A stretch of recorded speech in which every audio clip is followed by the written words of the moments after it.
נשתנה הלילה הזה מכל הלילות, מכל הלילות, שבכל הלילות אנו אוכלים חמץ ומצה, חמץ ומצה.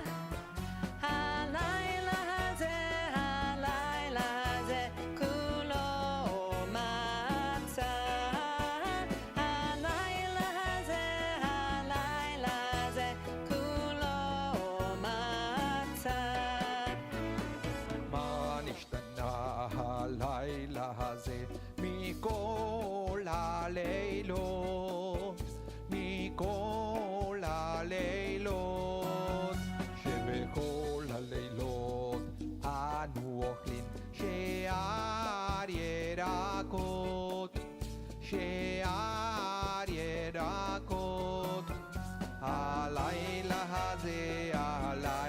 הזה מרור, מרור. הלילה הזה מרור, מרור.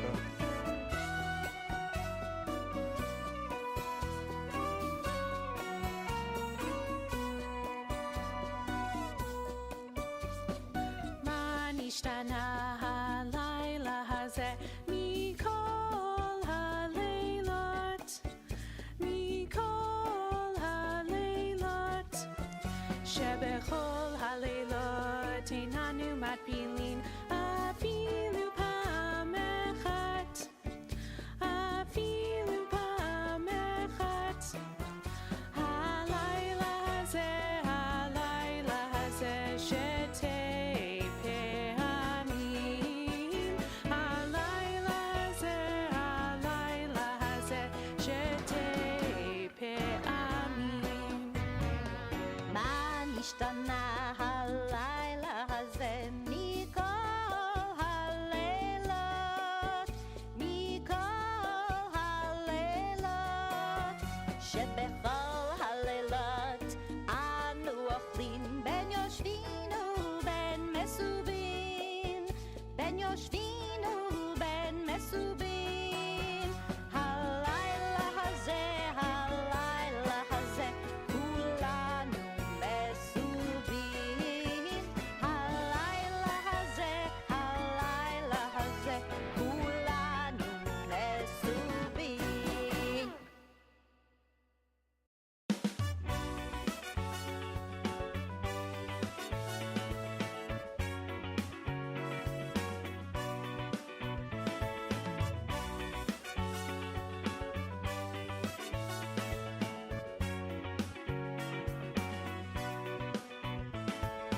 מה נשתנה הלילה הזה מכל הלילות?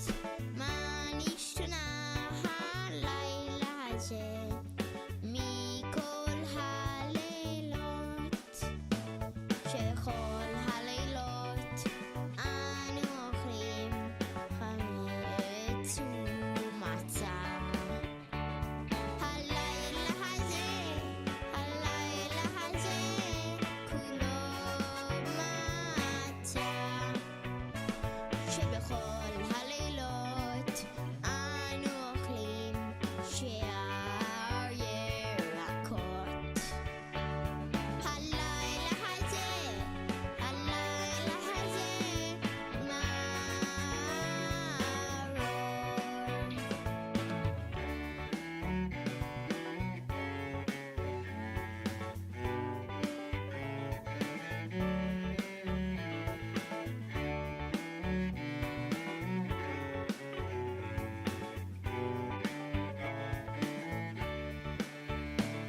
שבכל הלילות איננו מטבילים אפילו פעם אחת. הלילה הזה שתי.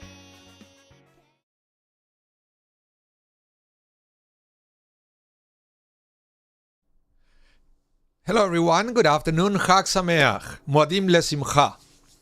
I hope you're having a fantastic Pesach full of matzah and avocado on top of the matzah. That's one of my favorite treats during Pesach. But I have to say, this year the avocado was not the main ingredient for matzah. It was cream cheese. I finally got a kosher for the Pesach cream cheese at the supermarket that is so light that it does not break the matzah. So there you go. I have a favorite dish this year, which is the matzah with the cream cheese. Yeah. Well, so welcome everyone. Welcome. Let's see who is here. The first one that said hello today was Mary Nazen. Hello, Mary. Welcome to the class. Then Jerome Fomin, Shelly Chochinov, Priscilla Kerr is also here. And I'm pretty sure more people are there. Just, you see, Judy Shirak is here. Good afternoon. Chag Sameach to you and welcome to the class, Judy. And we're all so excited to be here studying a little bit about Pesach. It's a great thing. It's a great holiday with lots of teaching. Holly is here. Welcome to the class. Chag Sameach. Saying how wonderful Pesach it is. I love the thing. I change things around in the house so it will also feel like Pesach. For example, I like my espresso every day, and there is nothing wrong with the espresso. All the Nespresso capsules, you know that they are kosher for Passover. I remember the old packaging. It used to say there. Now it's packed differently, but doesn't say. But it is. It is. You can have it. It's plain coffee. But on Pesach we had only this Israeli instant coffee. That I like it very much, but I drink it only during Pesach, so it will add to the spirit of Pesach. It's something that makes the week extra special, and I enjoy it very much. So I have my 2 cups of Israeli coffee this morning. And the other thing is that with the second night of Pesach we start counting the Omer, and the idea is that during the counting of the Omer we have to work on different traits of character. That's the whole idea. We study Pirkei Avot for that. We're going to talk in a minute why we do that, what is Pirkei Avot, and stuff like that. So don't go anywhere. We're going to study that in a minute. But welcome everyone. Once again, we are going to start with the study of Pirkei Avot. Well, what is Pirkei Avot? This is it's coming from the Mishnah. Okay, it's coming from the Mishnah. The thing is, you will notice that the Talmud is basically the Mishnah with commentaries. There is discussion about the Mishnah. And all those discussion is called the Gemara, and then you put it together, the Mishnah, the Gemara, that's the Talmud. Pirkei Avot does not have Gemara. That's an interesting thing. Why? Because, well, there is no halacha, there is no law in Pirkei Avot. It's all about ethics and ethical teachings, but they don't have the label, or they don't reach the category of halacha, of Jewish law. They're supposed to engage us in a conversation about ethics. But it's very interesting that we study Pirkei Avot in preparation for Shavuot. What would that be? Why do we need to study ethics from Pesach until Shavuot? And that is a very good question, because Shavuot being the revelation of the Torah, then you would expect that, well, why do I have to study the ethics before I receive the Torah if the ethics are coming with the Torah? Why do I need all this preparation in order to receive the Torah? Well, we are going to study that, and we are going to try to answer that question. Hello, Josue Selva is here. Welcome to the class.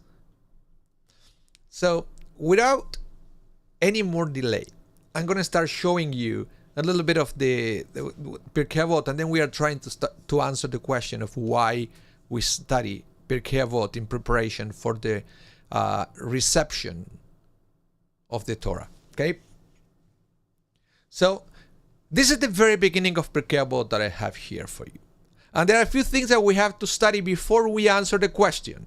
Before we answer the question that I used at the beginning of the class, okay? We need to put Pirkei Avot in the right context, and we have to understand that this is part of what we call oral law. Oral law.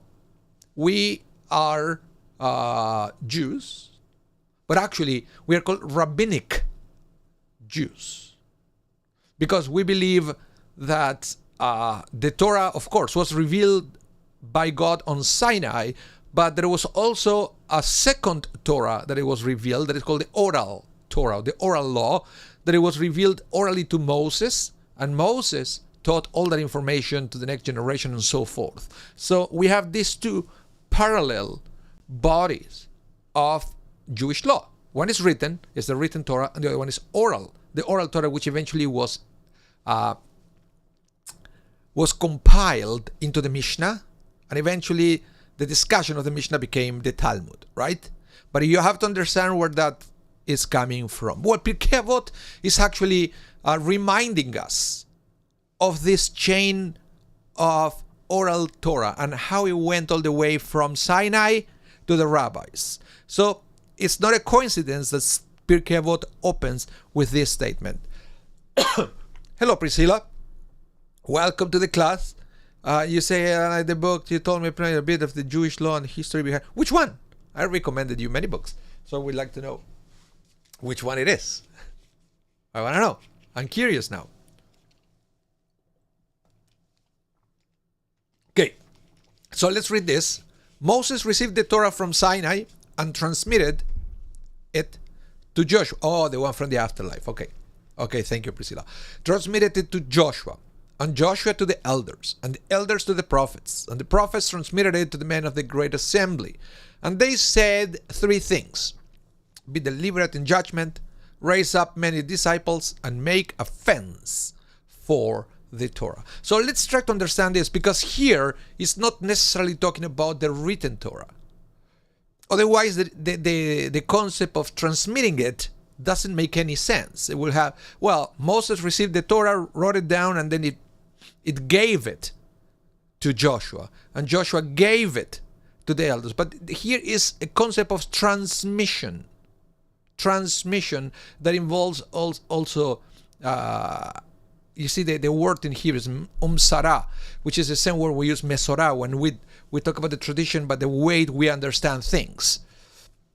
Okay, welcome, Andrea. Welcome to the class. So here is talking about the oral Torah. So read the text with that in mind.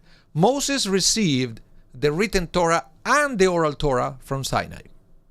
And then Moses transmitted it, all the explanations of the oral Torah, how to understand the written Torah, to Joshua. Joshua learned all that from Moses, and Joshua taught all that information to the elders. And the elders who learned all that information from Joshua taught all that to the prophets. The prophets learned all that from the elders, and then they taught it to the men of the great assembly. We're going to see in a minute what that is. Okay, and then of course they say three things: be deliberate in judgment, raise up many disciples. Here they're talking about the rabbis, make many rabbis, and make a fence for the Torah. What is a fence for the Torah? This is very common in Jewish law, when the rabbis will, how can I say this, will create a new law, but that new law is supposed to be to protect the original one. Let me give you an example. When we in Judaism, when in Jewish law, we don't eat bird meat with milk. Why is that? Well, because the Torah says that we cannot combine, when we cook, beef with milk. But they would say, well, but the birds don't give any milk. So what's the problem? Well, because sometimes it could be confusing. So the Torah, the rabbis created a fence around the Torah, a fence, right, to protect the original law. And they said bird meat is included in the prohibition, so we can be extra sure that nobody will violate the commandment as given in the Torah. Same thing, that's why we start Shabbat let's say 20 minutes before they're supposed to start, and we finish Shabbat after it's supposed to be over. Just it's a fence. It's a fence around the law. That is something that is specific for the rabbis, okay, to do that. That's the way it's like an eruv. Yeah, it is. Even though here I call it seyag, it's like a fence you have in your house to protect something. Okay, sometimes translated as a wall, like a wall around the commandment, just to be extra sure that nobody will break it. Okay, so what happened is, if you break it, you're still okay because you're still not into the property. So that's the whole thing. If I'm telling you that Shabbat starts 18 minutes that it actually starts, if by any chance your clock, your watch doesn't work properly and you actually started 5 minutes later, you're still not violating Shabbat. Why? Thanks to the fence. That will give you a little more room to protect the sanctity of Shabbat. You understand the logic here? So that's what it is. Okay, but it's all coming from rabbinic tradition. Okay, so let's talk here because we pretty much know who the other people are, right? I hope you know who Joshua was. He was the leader after Moses. Then the elders of that generation. And then we have the prophets, many of whom, we have the books on the Torah of different prophets. But then it says he was transmitted to the men of the great assembly. Who were the men of the great assembly, you may ask? Good question. Let me tell you who they were. So let me read you this. The men of the great assembly, in Hebrew, Anshei Knesset Hagedolah, was a group of Jewish leaders who assumed the reins of Jewish leadership between the years 410 BCE, which means before the Common Era, and the year 310 BCE. Okay, it was about 100 years. This time period followed the destruction of the first temple and includes the early decades of the second temple up until the invasion of the Greeks, led by Alexander the Great. Okay, they expanded the Sanhedrin, that was the Jewish Supreme Court, from 70 to 120 members, with a special aim of strengthening Judaism. Initially gathered together by Ezra the scribe. It's a very, very important character in Jewish history, Ezra, specifically in rabbinic Judaism. They defined Judaism in this tumultuous time when prophecy and kingship were all but gone from the Jewish people. So, a little trivia fact: today Israeli parliament, which is called the Knesset, also has 120 members in imitation of the Great Assembly from 2,500 years ago. Okay? If you ever wonder why they call it the Knesset, which means assembly, and why in Israel they have 120 members of the Knesset, is to mimic what happened with this group of people. And the men of the Great Assembly, they were fundamental in creating the body of Halakha, of Jewish law, pretty much the way we know it today. Okay, so that is very important for you to know who they are, especially because the name, the men of the Great Assembly, is mentioned at the very beginning of Pirkei Avot. Okay, so let's continue. Let's review again that the Torah was a two-part study. Okay, 2 parts. Always remember that in Judaism, when we say Torah, you have to be more specific, because the word Torah by itself could mean written Torah or oral Torah or both combined. Okay? So, you have the written Torah transcribed in the 5 books of Moses and later extended to include all the 24 books of the scriptures. Okay? And the oral Torah, a commentary on the written Torah. The Oral Torah was orally transmitted from teacher to student for many generations. In the 2nd century CE,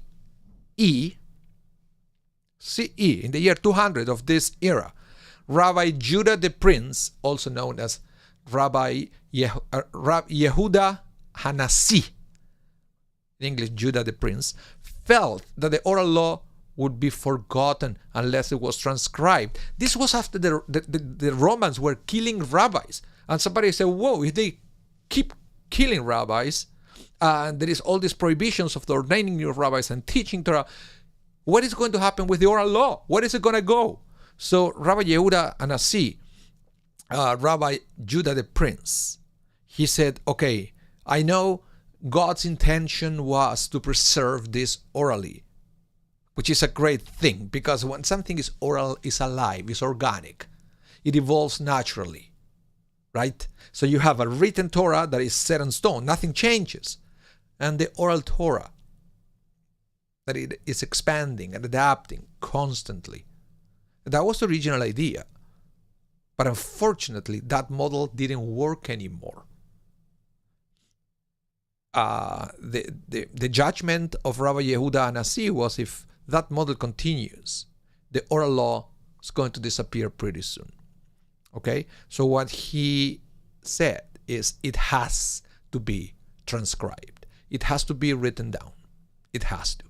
So he compiled the basics into a 6-part document called the Mishnah. Okay? So the Mishnah were a collection of statements containing Jewish law.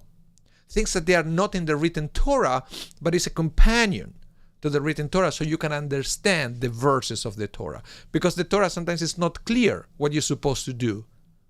So the Mishnah is going to contain all those teachings around the verses, so we can understand what to do to better understand God's will. And that was the idea behind creating the Mishnah. Okay? Hi, David. David Fenster is here. Welcome to the class. So the Mishnah contains 63 volumes that we call Tractates, which discuss all areas of Jewish law, agriculture, holidays, civil law, family relations, sacrifices, ritual purity, and much more. One of the Tractates, however, is completely devoted to Jewish morals, values, and ethics. And the tractate is called Avot, literally translated as fathers. Okay, this is the Pirkei Avot.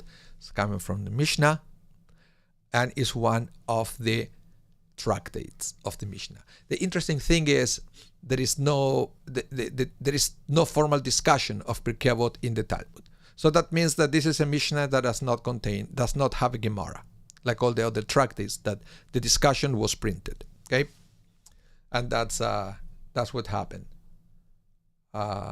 So who wrote the Mishnah with? So who helped Rabbi Judah the Prince to write the Mishnah? Who did it? Who put together the Pirkei Avot and other things? You know? Well, let me tell you. There were a group of rabbis called Tanaim. So if you were a rabbi and you lived at the time that the Mishnah was being written and you participated in that process, you were a Tana. Okay? That was the special title for the rabbis who participated into the compilation, writing, and publishing of the Mishnah. Tanaim, plural, Tana, singular. Okay, let me read this. The rabbis who contributed to the Mishnah are known as Tanaim, whom approximately 120 are known. Many others probably contributed, but their names never made it to the text, so we don't know who they are. The period during which the Mishnah was assembled spanned about 130 years, or 5 generations, in the 1st and 2nd century CE. You can see on that line, the timeline. I hope you can see it on screen. This is very important because every era had a different label for the rabbis who lived in that era. For example, the rabbis who came before the Tanaim, they were the Zugot. And the Zugot, the characteristics is that there were always 2 leaders of the generation at the time. A pair. And there were 5 generations of Zugot, so you have 5 pairs. The most famous one was Hillel and Shammai. That's why they always came together. And there was always 2 in charge of they were the leaders of the Jewish people at the time. 2 rabbis at the time, the Zugot. Then the Tanaim, Tanaim, they wrote the Mishnah. Then the Amoraim, they were the one who wrote the Gemara. They were the one who discussed the Mishnah and wrote down all those discussions, and they put it together. But then you have the Savoraim, who always, what happened is when you keep moving, they make comments of the previous generation. But the Talmud was already closed. Then you have the Geonim, then you have the Rishonim, then you have the Acharonim, and then you have there all the which year, more or less, you have that. Okay? Welcome, Amparo. Welcome to the class. Chag Sameach. So, now, I want to show you now, I explained this to you as written in the Mishnah. How is the process from Revelation all the way until the Mishnah was written, okay? But in order to do that, you have to take it as a given that there is a written Torah and an oral Torah. And I always mention during the class, if you're my student, you probably know what I'm talking about, that back in the day, it was not a slam dunk that it was an oral law. And there were groups within Judaism that they disagreed, that they believed that there was never an oral law, that all what it was the written Torah. The most famous one is a group that even exists in these days, that is the Karaites Jews. So I finally found for you a nice text to try to put together what is the Karaite philosophy regarding the oral law. Because if the oral law exists, they have to at least try to explain why it exists and why they believe it's not valid. So I wanted to share with you in this class, before we go into specifics of the Pirkei Avot, what is the Karaite philosophy and why they say that they are right and that there is no oral law, and we, rabbinic Jews, are wrong. Okay? So bear with me. I'm going to read this text. It's a few slides long, but I think it's fascinating the way they are describing how this process works. If you go to the Mishnah, once again, we said Moses received Torah and oral Torah from Sinai, and then Moses taught it to Joshua, Joshua to the elders to the prophets, and so forth. But what do the Karaites say? How do they believe that this happened? Let's see. The first to show that this is a text, by the way, from a very famous Karaite called Yaakov al-Kirkisani. Yaakov al-Kirkisani, okay? One of the most famous Karaites of all time. In fact, their publisher is called al-Kirkisani. They want to publish the books of Karaites in these days, okay? So he wrote like this. The first to show dissension in the Jewish religion, to sow disobedience to the law among the people of Israel, subsequent to the establishment of the monarchy, to alter the divine ordinances and supplant them, was King Jeroboam. Since Scripture says of him in more than one place, the sins of Jeroboam, wherewith he had made Israel to sin. So, so what happened is, he was the king of the north, and the temple was in the south. So they have no temple in the northern kingdom. That was a big problem. So he wanted to create something from the northern Jews, equivalent to the temple that was in Jerusalem, right? So let's keep, that was Jeroboam. According to Scripture, his motive for doing this was his desire to establish himself in his kingdom and endure in it, and his fear that if people continue to travel to Jerusalem for the festivals, they might long again for the legitimate king of the house of David, so that Jeroboam's kingdom will slip out his hand. Okay? This is all the information supplied by the Scriptures as to the descent and change introduced by Jeroboam. Okay? It is possible that he dissented in and supplanted many religious ordinances, of which the biblical account, limiting itself to the few which were the most grievous and more important, makes no mention. Actually, however, Jeroboam did not deny the Creator or disacknowledge him or worship idols, as some people imagine. Okay, bear with me. When he says, as some people imagine, he's talking about the rabbis, okay? Some people imagine it means the rabbis. So basically what he's saying here is that the rabbis created all this evil persona of Jeroboam, that he worshiped idols and make people worship idols. And then the Karaite says, you know what? Just keep reading, because it's not just like that. Jeroboam did not worship idols, but he did try to create a religion based on the Judaism that existed at the time for the people of the north, so the people of the north won't go worship in Jerusalem. He needed a temple there, so people will stay there, and the money will stay there, and he will become the king of a place with a temple as well. So the people on the south started to say that the people of the north, they were idol worshippers, and that's the thing. Okay? So let's continue here. Have that in mind. That he replaced each religious ordinance which he had abolished with another of the same kind. Okay? So he created something that was like Judaism. From this time on, dissent arose among the children of Israel, and similar practices were planted in their midst, one generation inheriting from the other. They continued in this manner until the exile of the 10 tribes, and then continued at the time of their exile in the sins of Jeroboam, meaning the practices and indulgences which he had introduced in place of, and at variance with biblical laws. So this is what happened.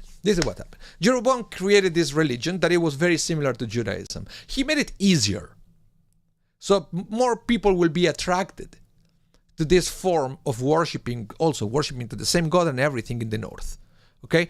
New tradition arose. New traditions were created. New rituals were created, but they were so similar to what was happening in the south. And because people kept traveling south, north to south, right? That it was a point where Jeroboam was long dead, but the practices continue, and nobody knew why they were doing what they were doing. Nobody knew that anymore, but people were doing it. So let's continue. So what happened? Because of all these innovations and all these people doing different things, and they didn't know what they were doing, different sects were created based on Judaism, but they all say, well, that's the way we learned from our fathers, and that's the way God ordained it, because nobody remembered anymore where that came from. So next after Jeroboam appeared the Samaritans. After the Samaritans, there appeared the chiefs of the community, who are the original Rabbinites. Rabbinites, who are the Rabbinites? We are the Rabbinites. Chief of the community were the leaders. Okay? This was in the day of the second temple.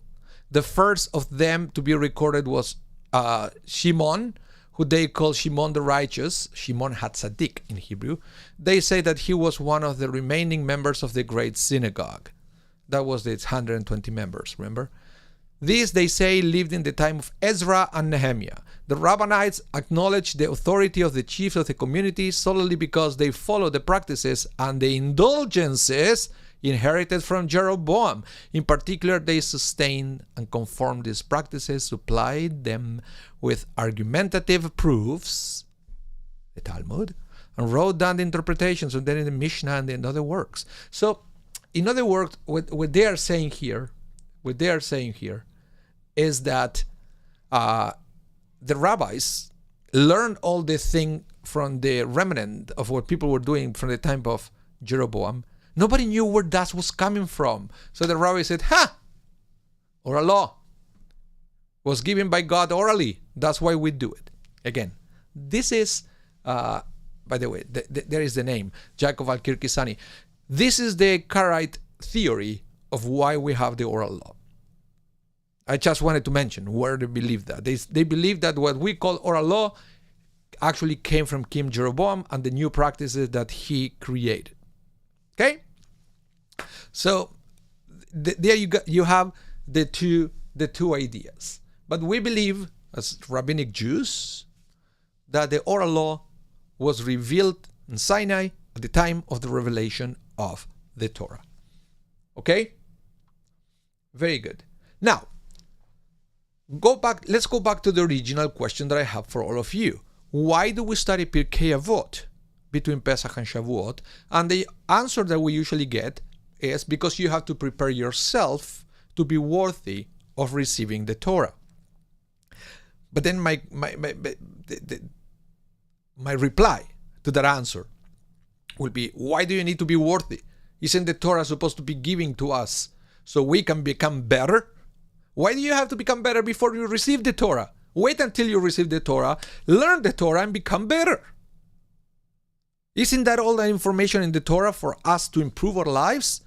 And the answer seems to be no. The answer seems to be that there are many things that you have to do to yourself, that you have to improve even before you receive the Torah. And it seems to be proof of that within Pirkei Avot.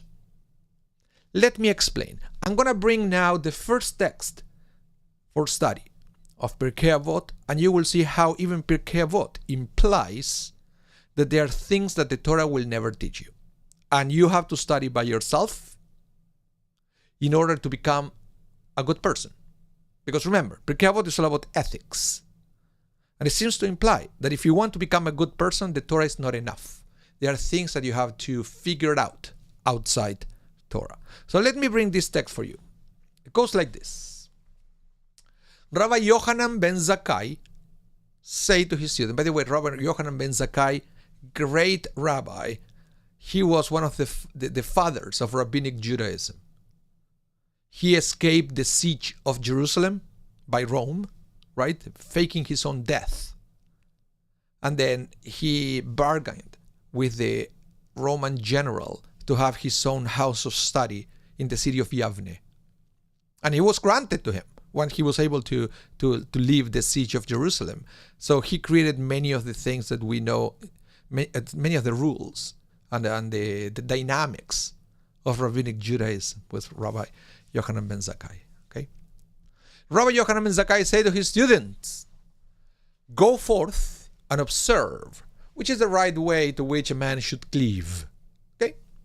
Rabbi Eliezer, one of his students, said, a good eye. Rabbi Joshua said, a good companion. Rabbi Yosef said, a good neighbor. Rabbi Shimon said, foresight. Rabbi Eleazar said, a good heart. Rabbi Yochanan said to them, I prefer the words of Eleazar ben Arach. Remember? A good heart. For in his words, your words are included. Then another day, Rabbi Yochanan said to his students, go forth and observe which is the evil way which a man should avoid. Rabbi Eliezer said, an evil eye. Rabbi Joshua said, an evil companion. Rabbi Yosef said, an evil neighbor. Rabbi Shimon said, one who borrows and does not repay. For he that borrows from a man is as one who borrows from God. Blessed be he. As it says, the wicked borrows and do not repay, but the righteous deal graciously and give. This is from the book of Psalms. So Rabbi Eleazar said, an evil heart.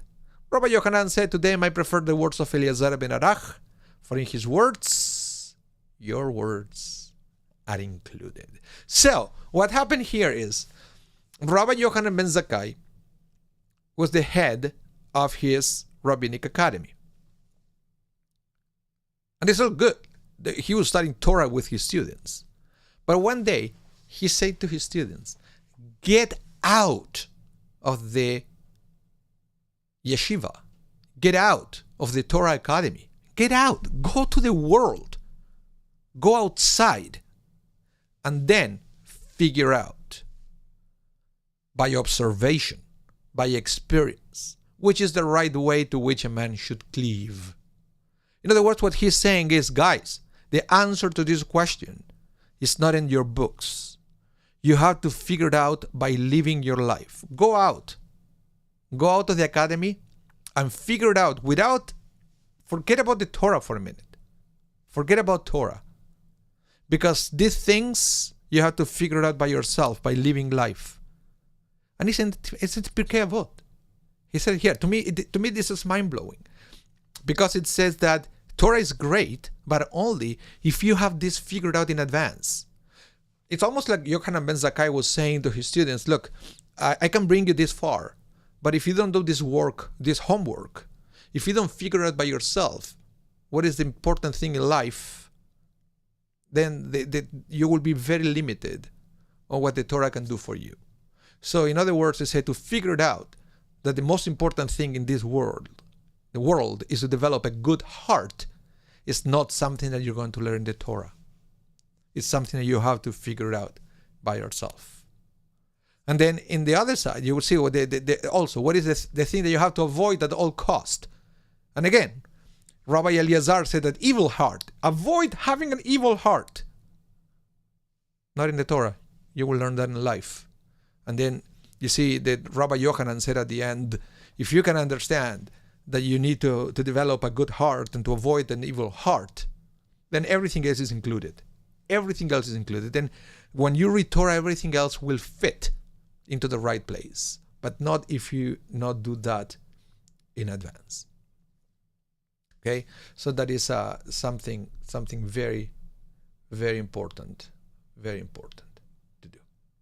Now, with that in mind, I want to know your comments. You guys are very, very quiet today. So I want to know what you think about this. About having to become good people before we reach Shavuot, so the revelation of the Torah will make sense. So that's why we study Pirkei Avot. Pirkei Avot is going to teach you know how to put on the tefillin. Pirkei Avot is going to teach you know how to or when to put on the talit or when to pray. It's going to teach you all the things that we need to develop before we are worthy of receiving the Torah. That's the idea. Okay? So, with that in mind, I want to study with you today only one more text from Pirkei Avot. Okay? And this is from a totally different teacher.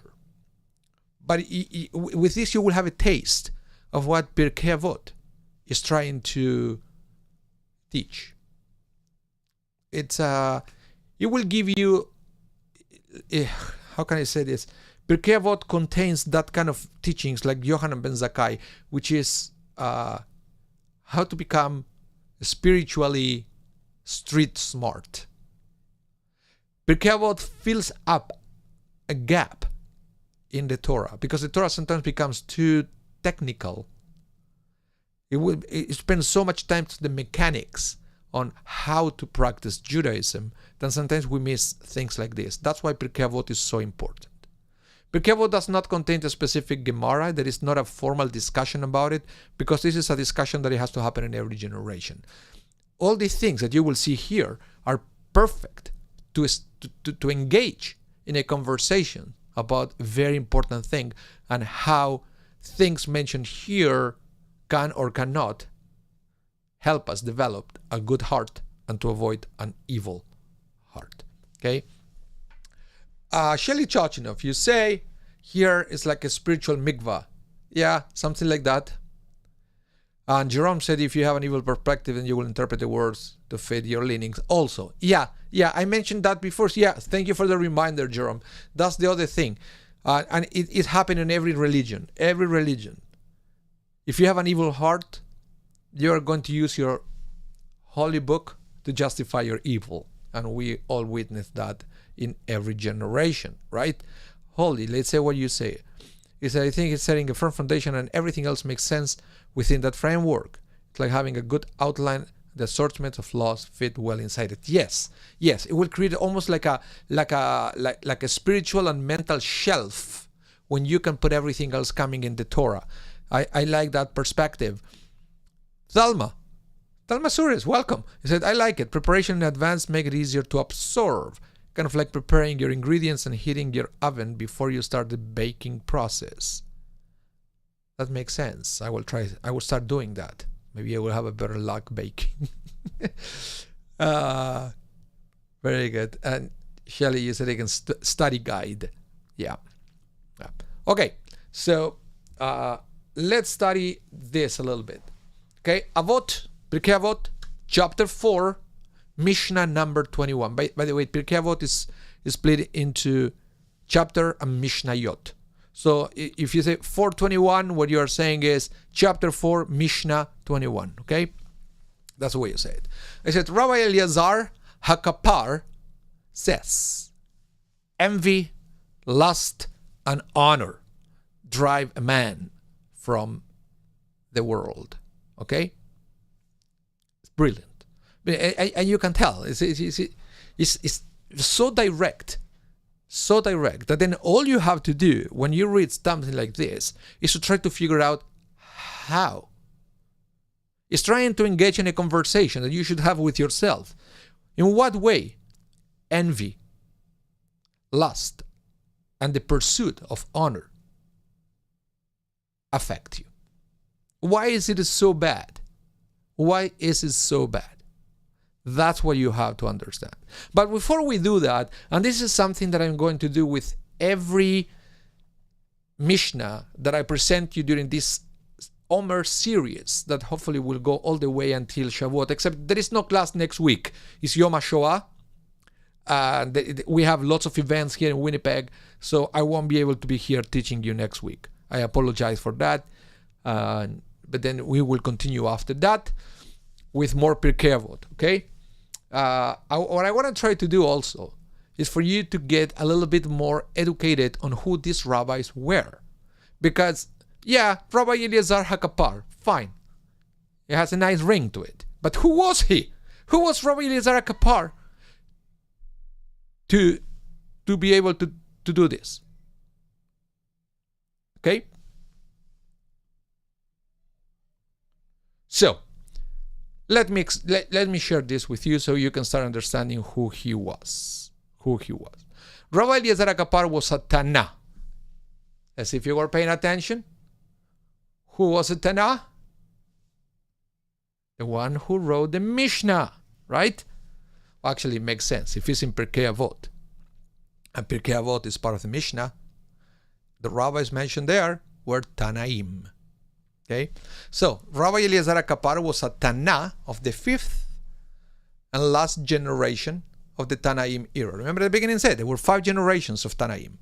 He was a colleague of Judah the prince and was in the company of him occasionally. He spent most of his life at ancient Katzrin, place in Israel, Katzrin. The Mishnah cite him only once. So this Pirkei Avot that I mentioned before, 4:1, is the only time that we read about Eliezer Hakapar in the Mishnah. Okay? Which is interesting because he was a very prominent rabbi.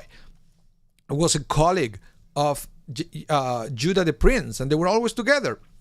And only one Mishnah quoted from him, then you can tell right away that he didn't care much about honor. You see, sometimes we have to read these hints. That, you see, let me go back to this.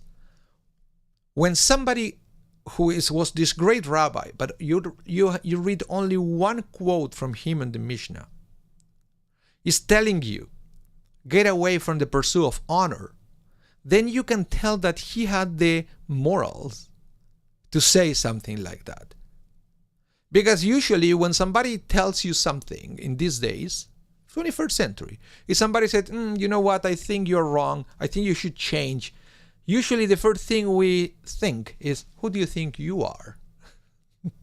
to give me that kind of advice. Well, who do you think this guy was? He was a great rabbi who really knew what he was talking about because that was part of his life. Okay? So let's continue. So, despite the infrequency of his citations in the Mishnah, one can learn a lot of his characteristics and activities in derech, eretz, zuta, one of the minor tractates of the Talmud. So basically, this is not really a part of the Talmud, but they were books written by Tanaim at the same time, and they were preserved separately, and they are studied because the law contained there sometimes was used for further discussions, and it's a companion to the Mishnah. But it's because it didn't make it into the canon of the Talmud. It's called minor tractates. Sometimes when you read the Talmud, you will read also they are quoting the Baraita, which is also like sentences of Jewish law that it didn't make it to the Mishnah directly, but they were incorporated later on at the time of the Gemara. So there were many things like that. So many of the teachings of Eliezer Kapar are contained in derech eretz, which was written at the same time of the Mishnah, but it did not make it to the Talmud. Okay. Now, what was he famous for? Let's continue. He had negated the monasticism phenomenon and condemned the over-self boastfulness of mankind. What does it mean? And listen to this. This is fascinating. He condemned the monasticism, which means he was absolutely against people who will detach themselves from life. Go live in a monastery. Dedicate your time to study and that's it. He said that was wrong. That was absolutely bad for humanity. The other side, he also said he condemned the over self-boastfulness of mankind in the sense that he couldn't tolerate people who were arrogant. The arrogance of the egotism. For him that was the other side of the coin. People going through life believing that they are the best of the best. Becoming these egocentric individuals. He condemned that as well. And he believed that we have to live in some kind of balance in life. That's why the book where he's quoted is called Derech Eretz. Derech Eretz is the middle path. The middle path. And he was famous for promoting that kind of a life, a Jewish life, live with a balance. Okay? Let's see. He loved the land of Israel and lived in it and saw peace as a principal value. These are some of his teachings. There is no Torah like the Torah of Eretz Israel and no wisdom like the wisdom of Eretz Israel. Another quote of Rabbi Eliezer Kapar was, a sage residing in Israel, in Eretz Israel, and went out of the land, harmed himself.